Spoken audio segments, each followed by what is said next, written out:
Денеска православната црква ги празнува преподобните маченици Галактион и Епистима, светите апостоли Патров, Ерма, Лин, Гај и Филолог и светиот Јона архиепископ Новогородски.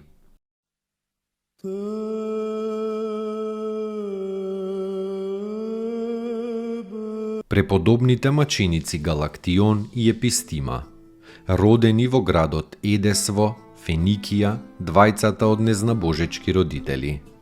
Мајката на Галактион била нероткиња, се додека не била крстена. Потоа таа го вовела и својот маж во вистинската вера. Го крстила и го воспитувала во христијанска вера и својот син Галактион. Кога Галактион стасал за женидба, добрата мајка Левкипија му починала, а татко му за него прстенувал некоја девица Епистима. Галактион не сакал никако да стапи во брак, па прво ја посоветувал Епистима да се крсти и потоа да се замонаши во исто време со него. И двајцата се оддалечиле на гората Пуплион, Галактион во машки, а Епистима во женски манастир. И секој од нив двајца се покажал во својот манастир како вистинско светило. Први во трудот, први во молитвата, први во смирението и послушаноста, први и во љубовта.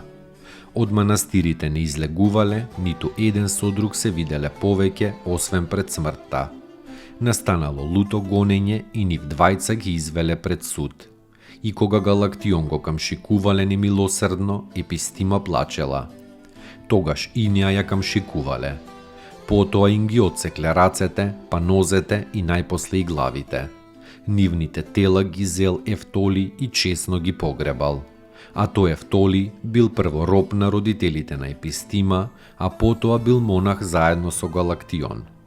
Тој и го напишал житието на овие прекрасни Христови маченици, кои пострадале и венци на небото примиле во 253 година.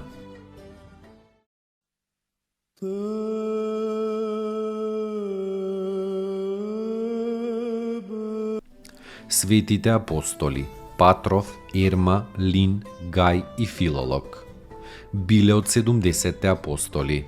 Патров бил епископ во Неапол, Ерма во Филипопол, Лин во Рим, Гај во Ефес и Филолог во Синопа.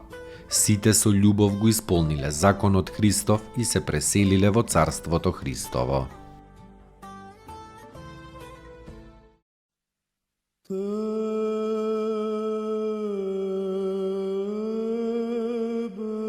Светиот Јона, архиепископ Новгородски.